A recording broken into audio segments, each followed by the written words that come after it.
Merci, merci à chacune et à chacun de vous. Je voudrais saluer tout particulièrement la présence de mon aîné, le président Henri Konan Bédié, dont la confiance, le soutien constant et les conseils avisés ont toujours été pour moi une source de motivation. Honorables députés, mes chers compatriotes, le 15 janvier 1962, le père fondateur de la nation ivoirienne, le président Félix Houphouët-Boigny, disait dans cette même salle et à cette même tribune ceci, et je cite: « Dans cette Côte d'Ivoire où est si vive la conscience de la responsabilité de génération en génération, la fierté veut que chacun de nous laisse à la génération future davantage qu'il n'a reçu. » Fin de citation. Je suis donc devant vous aujourd'hui pour qu'ensemble nous regardions ce que nous avons reçu de nos pères, pour qu'ensemble nous puissions méditer sur ce que nous en avons fait. Je suis devant vous pour que nous envisagions ensemble ce que nous devons en toute responsabilité léguer à nos enfants et aux futures générations. Nos pères fondateurs avaient un idéal, celui de bâtir une nation forte, unie et prospère. Sur le chemin qu'ils ont tracé, ils ont doté la Côte d'Ivoire d'un premier contrat social et des valeurs de fraternité, de dialogue, de paix, de discipline et de travail. Des valeurs qui ont été garanties par les institutions de la République, avec l'implication de tous les Ivoiriens, de chaque Ivoirien. Ces valeurs ont permis de tisser des liens forts entre les populations. Ces valeurs ont permis de faire de la Côte d'Ivoire, de faire de la cohésion sociale une réalité. Ces valeurs ont fait de la Côte d'Ivoire un havre de paix, un pays où il fait bon vivre. Cette paix a été le creuset d'un développement économique fulgurant qui a également fait de notre pays une destination de choix pour les investisseurs. Le monde entier a alors parlé de miracle ivoirien. Honorables députés, mes chers compatriotes, pendant longtemps, nous avons pensé que cette paix et cette prospérité étaient inébranlables. Malheureusement, nous avons découvert qu'elles étaient fragiles et que sans ces valeurs, tout pouvait basculer et la nation pouvait vaciller. À cause de nos incompréhensions, nous nous sommes éloignés de nos valeurs et des idéaux de notre République. Nous sommes allés loin et nous avons payé le prix fort en tension sociale, en crise économique, en nombreuses pertes en vie humaine. Lorsque nous nous sommes engagés à corriger ces erreurs, à travers l'élection présidentielle de 2010, les intérêts individuels et partisans de certains ont été plus forts que le courage de donner une nouvelle chance à la Côte d'Ivoire et afin de retrouver son lustre datant. Notre pays a sombré dans une grave crise post-électorale qui a fait plus de 3000 morts, mis à mal la cohésion sociale et provoqué l'effondrement de l'État et de l'économie. Aujourd'hui, le temps est venu de définir ensemble ce que nous voulons vraiment bâtir comme nation. Le temps est venu de décider de ce que nous allons léguer à nos enfants et aux générations futures. Honorables députés, mes chers compatriotes, j'ai toujours souhaité rendre à la Côte d'Ivoire ce qu'elle m'a donné. Parce que, je l'ai dit et je le répète, j'aime profondément mon pays.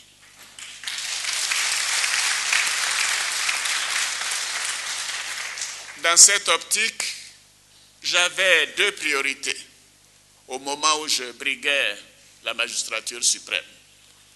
Bien évidemment, et en tout premier lieu, l'amélioration des conditions de vie de nos concitoyens.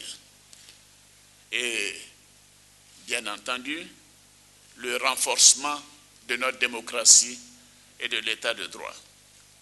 En plus de ces priorités, je m'étais engagé lors de la campagne présidentielle de 2010 à doter notre pays d'une nouvelle constitution, celle de la Troisième République.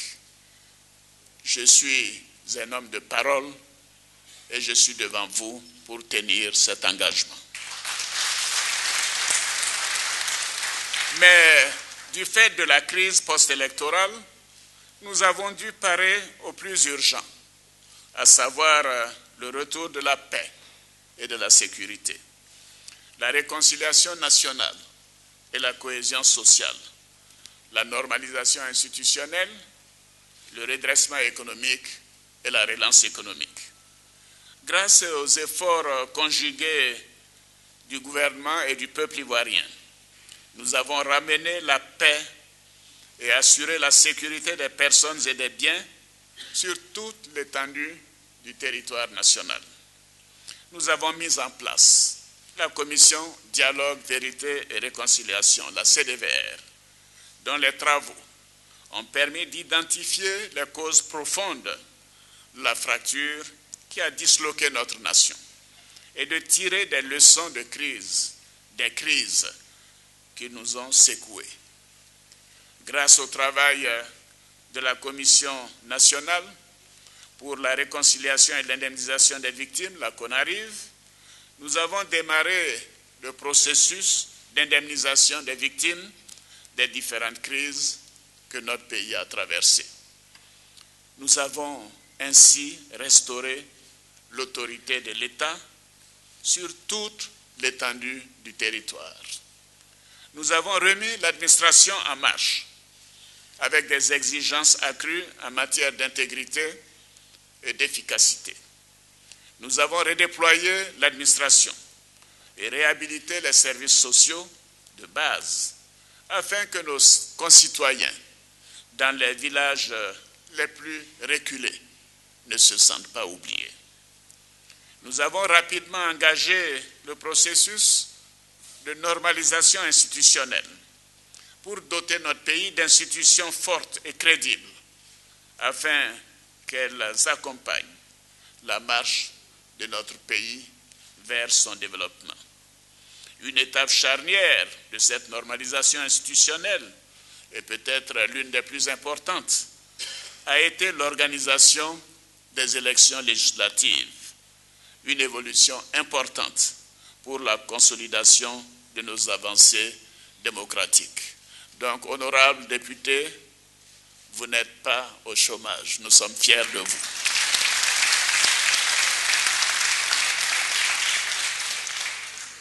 Je sais que vos prédécesseurs ont eu 10 ans, mais maintenant c'est la démocratie. Les prochaines élections doivent avoir lieu dans des délais raisonnables. Nous avons investi plusieurs centaines de milliards de francs CFA pour restaurer nos infrastructures, offrir de meilleures conditions de vie à nos concitoyens et changer l'image de notre chère Côte d'Ivoire. Ainsi, des centaines de kilomètres d'autoroutes et des milliers de kilomètres de routes ont été réhabilités et construits pour connecter nos populations et faciliter les échanges économiques.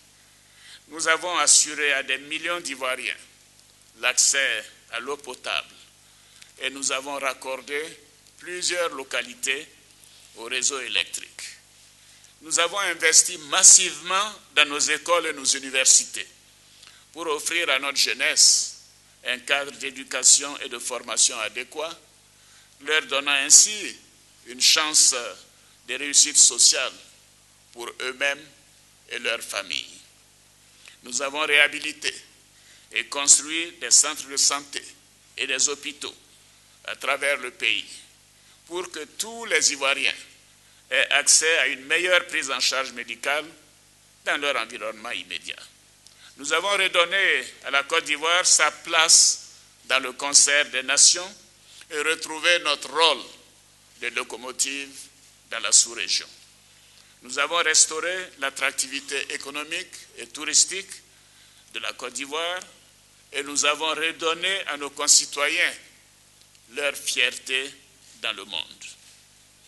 Nous avons redressé et relancé notre économie au point d'en faire l'une des économies les plus dynamiques au monde, avec un taux de croissance annuel de 9% en moyenne. Nous avons redistribué les fruits de cette croissance économique en augmentant les salaires des fonctionnaires, en doublant le salaire minimum interprofessionnel garanti, le SMIG, en finançant les projets de centaines de milliers de femmes et de jeunes et en créant plus d'1 million d'emplois en 5 ans. Ainsi, la pauvreté a reculé dans notre pays. À cet égard, je voudrais réaffirmer notre détermination à créer encore plus d'emplois pour nos jeunes, grâce à une croissance économique soutenue et aux actions de l'Agence Emploi Jeunes. Nous avons tout mis en œuvre pour que nos parents paysans bénéficient d'une meilleure rémunération de leur travail. Ainsi, le prix du kilogramme de cacao a franchi pour la première fois la barre historique de 1 000 francs CFA. La barre historique de 1 000 francs CFA lors de la dernière campagne. Et par ailleurs, nous venons de fixer à 1 100 francs CFA le prix du kilogramme cette année, 1er octobre. Il en est de même pour l'anacarde, pour lequel nous avons réussi à garantir le prix de 500 francs CFA le kilogramme.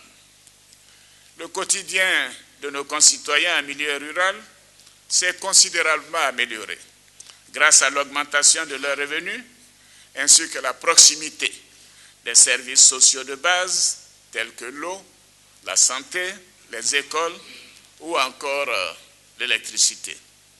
Tous ces résultats, nous les avons obtenus ensemble avec tous, grâce à la solidarité de l'exécutif et du législatif. Je voudrais donc, honorables députés, vous féliciter à nouveau pour votre contribution.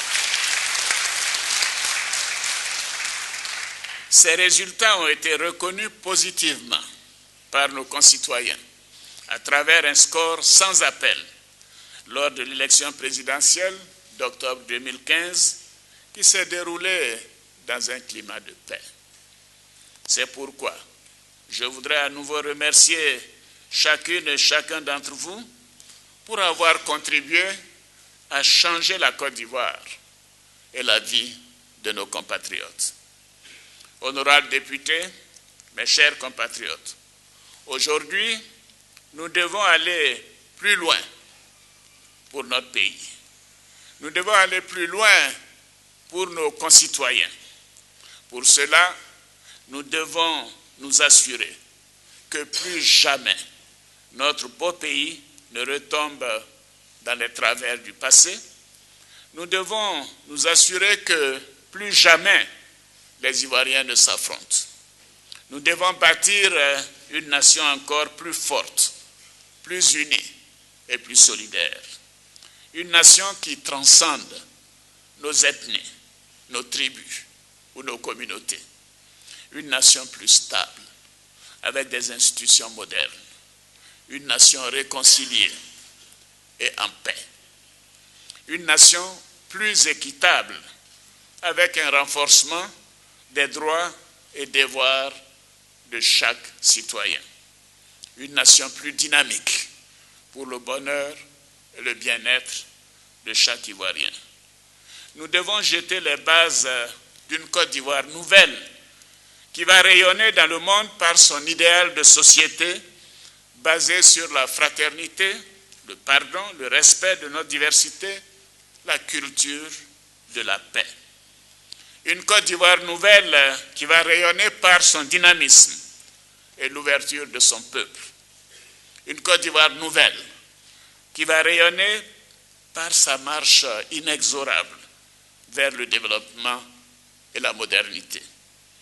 Cette Côte d'Ivoire nouvelle, nous le devons aux femmes de notre pays. Nous le devons à notre jeunesse. Nous le devons aux générations futures. C'est pourquoi je voudrais m'adresser à vous, les représentants du peuple ivoirien, avec un avant-projet de la nouvelle constitution qui porte cet idéal. Le voici.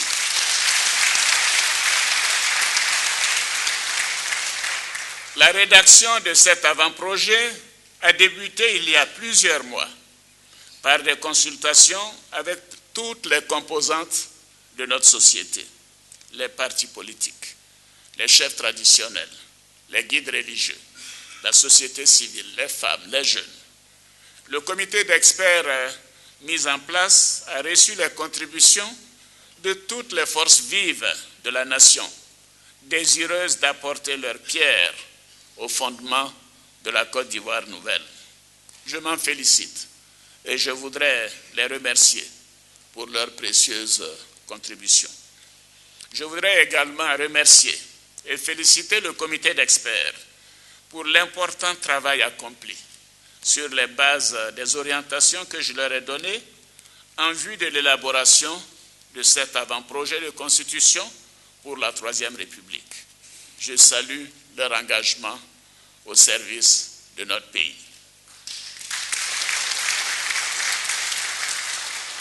Je rends particulièrement hommage à mon aîné, le président Henri Konan Bédié, avec qui je partage depuis plusieurs mois, et je me suis rendu à Daoukro à plusieurs reprises, avec qui je partage les orientations de cet avant-projet de constitution.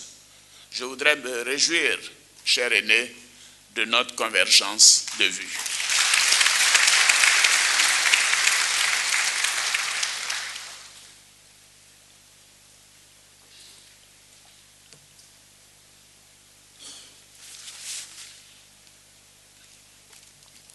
Honorables députés, mes chers compatriotes, l'esprit de cet avant-projet de constitution est de renforcer la cohésion sociale, d'assurer et de garantir à notre pays la paix et la stabilité, l'égalité entre nos populations, la modernité et le développement pour le bien-être de chaque Ivoirien. C'est aussi l'occasion de tourner définitivement la page des crises successives que notre pays a connues, d'écrire de nouvelles pages de notre histoire en proposant un nouveau pacte social qui consacrera l'avènement de la Troisième République. Notre objectif principal est de donner à notre pays un acte constitutionnel plus moderne qui renforce les droits et devoirs de tous les citoyens, tout en tenant compte des préoccupations des uns et des autres. Ainsi, cet avant-projet de constitution réaffirme l'attachement de la Côte d'Ivoire aux droits humains et aux libertés. Oui, il interdit avec une plus grande fermeté toute forme de discrimination fondée sur la race, le sexe, la religion ou l'ethnie. Il garantit le droit de chaque Ivoirien à un libre accès à la justice, à l'information et aux documents publics. Il constitutionnalise l'école obligatoire. l'interdiction du travail des enfants, la liberté de création artistique et littéraire, et criminalise le déversement des déchets toxiques. Dans cet avant-projet de constitution, il est clairement établi que seul l'État, les collectivités publiques et les personnes physiques de nationalité ivoirienne peuvent accéder à la propriété foncière rurale et que les droits acquis sont garantis. Je répète, à la propriété foncière rurale. Quant à la société civile et aux associations de défense des droits de l'homme, légalement constituées, elles sont reconnues comme une composante importante de la République, comme il se doit, et comme elles agissent. En ce qui concerne les devoirs, l'avant-projet garantit la protection des personnes en situation de handicap. Il prévoit la promotion, le développement et la protection de la femme. La protection des droits politiques de la femme et la parité entre les hommes et les femmes. Oui, je répète qu'il prévoit la promotion, le développement et la protection de la femme, la promotion des droits politiques de la femme et la parité entre les hommes et les femmes. Il soumet l'État et les collectivités à l'obligation de créer les conditions favorables à l'éducation civique et morale de la jeunesse et à sa participation au développement de notre pays. Ce nouveau contrat social constitutionnalise la promotion et le respect de la bonne gouvernance dans la gestion des affaires publiques. Honorables députés, mes chers compatriotes, au niveau institutionnel, cet avant-projet de constitution reprend intégralement les conditions d'éligibilité à la présidence de la République telles que convenues en 2003 par l'ensemble des acteurs politiques lors de la table ronde de l'INAS Marcoussis. Cet accord, qui a été difficile à négocier, a fait l'objet de la résolution 1464 du 4 février 2003 du Conseil de sécurité de l'Organisation des Nations Unies. Les propositions issues de cet accord avaient d'ailleurs été adoptées par l'Assemblée nationale précédente et un référendum aurait dû être organisé en 2004. Ainsi, en vous proposant cet avant-projet de constitution, nous sommes conformes à nos engagements internationaux et de manière fidèle. L'avant-projet prévoit aussi la création d'un poste de vice-président élu au suffrage universel direct, en même temps que le président de la République, et soumis aux mêmes conditions d'éligibilité. Le vice-président supplée le président de la République lorsqu'il est hors du territoire. Ses attributions lui sont dévolues par le chef de l'État, principalement dans les domaines relatifs à la souveraineté. En cas de vacance de la présidence de la République, le vice-président garantit la stabilité et la continuité du fonctionnement de l'exécutif d'une part et le respect du calendrier électoral d'autre part. Il s'agit de mettre notre pays à l'abri d'incertitudes pouvant déboucher sur une crise ou un ralentissement économique lié à l'organisation d'élections anticipées.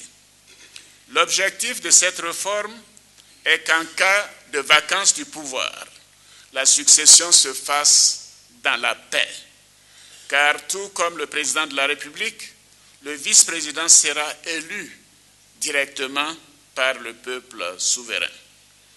Afin d'offrir plus de visibilité politique, Le calendrier de l'élection présidentielle est désormais constitutionnalisé. Le cycle électoral sera ainsi connu à l'avance par tous, avec des dates précises, afin qu'aucun report ou décalage ne puisse perturber la stabilité de notre nation. Le mandat du président de la République est de 5 ans, renouvelable une seule fois. Et je me répète, le mandat du président de la République est de 5 ans, renouvelable une seule fois. Il en est de même pour le vice-président. Une autre réforme institutionnelle est celle de la création d'un Sénat. Désormais, le Parlement ivoirien sera composé de 2 chambres, l'Assemblée nationale et le Sénat.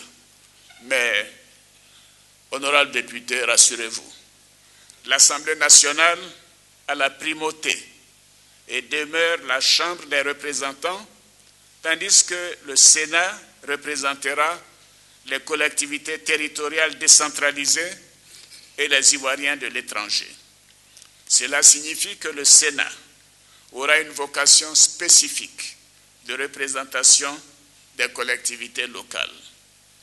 La Côte d'Ivoire a fait très tôt le choix de la décentralisation et le Sénat est donc la reconnaissance institutionnelle des collectivités territoriales décentralisées. De plus, notre pays est riche d'hommes et de femmes bien formés qui ont acquis une expérience inestimable en servant l'État, les institutions nationales et internationales et le secteur privé. J'ai la ferme conviction que leurs expériences, leurs compétences et leurs avis seront utiles pour la marche de notre pays vers la modernité et le développement. Les règles de coopération entre l'Assemblée nationale et le Sénat sont établies de manière à éviter un allongement des délais, des procédures parlementaires et des conflits de compétences entre les 2 institutions. Au plan judiciaire, cet avant-projet de constitution réaffirme et renforce l'indépendance du pouvoir judiciaire. La présidence du Conseil supérieur de la magistrature est dorénavant confiée à une personnalité nommée parmi les hauts magistrats. Afin de garantir un meilleur fonctionnement du pouvoir judiciaire, la Cour suprême et la Cour des comptes sont désormais 2 juridictions. La Cour des comptes ayant été érigée en une institution séparée, conformément à nos engagements au sein de l'Union économique et monétaire ouest-africaine, l'UEMOA. Les contributions de nos autorités traditionnelles ne sont plus à démontrer. C'est de façon légitime que cet avant-projet de constitution renforce le rôle de la Chambre des rois et des chefs traditionnels, afin que la République continue de bénéficier de leur sagesse dans la gestion des conflits sociaux, la préservation de la paix et le renforcement de la cohésion sociale à travers la valorisation de nos us et coutumes. Nous prévoyons d'étendre le champ des compétences du Conseil économique et social aux aspects environnementaux et culturels. Ainsi, ce centre d'expertise pourra apporter à la nation un meilleur éclairage dans notre marche vers la modernité et le développement. Honorables députés, mes chers compatriotes, notre pays est appelé à un grand destin, celui d'être un modèle d'espérance promise à l'humanité, comme nous le chantions encore tout à l'heure dans notre hymne national. La Constitution de la Troisième République se veut être un contrat social pour l'accomplissement de ce destin pour des générations. À ceux qui s'interrogent sur l'opportunité de cette nouvelle Constitution, je veux leur dire qu'il n'y a pas de contradiction entre l'action quotidienne que nous menons pour le bien-être de nos concitoyens et le processus en cours. En effet, nous sommes plus que jamais déterminés à continuer d'assurer un meilleur partage des fruits de la croissance afin de permettre une amélioration continue des conditions de vie de nos compatriotes. Cependant, l'expérience a démontré que si nous voulons pérenniser l'action gouvernementale à long terme, il est indispensable de mettre en place un cadre institutionnel solide.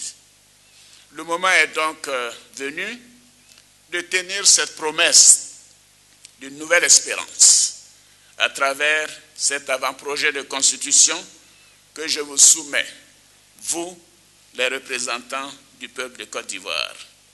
C'est un acte de responsabilité devant l'histoire. C'est un acte d'amour pour notre pays. Parce que je veux le meilleur pour mon pays. Je veux le meilleur pour mon peuple. Je me tiens devant vous avec cet avant-projet de constitution, avec la ferme conviction que son adoption permettra à notre beau pays d'aller au-delà de la vision de nos pères en jetant les bases d'une Côte d'Ivoire plus stable et en paix. L'enjeu va au-delà de nos sensibilités politiques, au-delà de nos ethnies, au-delà de nos régions d'origine. Parce qu'il s'agit ici de ce qu'il y a de plus grand que la somme de nos intérêts personnels. Il s'agit de la Côte d'Ivoire nouvelle. C'est donc avec beaucoup de fierté que je vous soumets ce nouveau contrat social.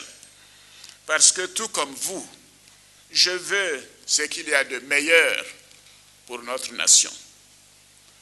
Honorables députés, une fois que vous aurez examiné, et je l'espère, adopté cet avant-projet avec vos amendements, le projet de constitution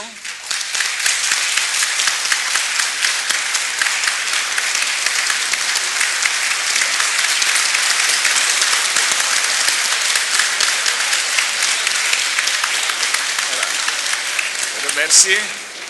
Le projet sera soumis au jugement du peuple souverain de Côte d'Ivoire par référendum. Oui, par référendum. Ainsi, chaque Ivoirienne et chaque Ivoirien, quel que soit son rang et sa situation sociale, se prononcera pour que la démocratie triomphe, pour que la Côte d'Ivoire nouvelle devienne une réalité. Honorables députés, mes chers compatriotes, ce jour est un grand jour. Oui, un jour exceptionnel, comme l'a rappelé le président de l'Assemblée nationale.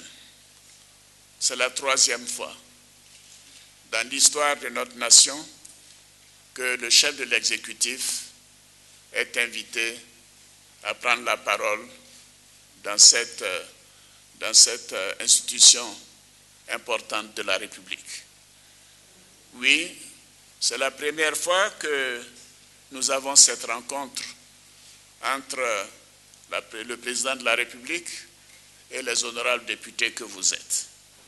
Et ce jour est exceptionnel. Parce qu'aujourd'hui, en venant devant vous, mon objectif est de vous dire que mon souhait le plus ardent, en vous proposant cet avant-projet, c'est de pérenniser la stabilité et la paix de notre nation.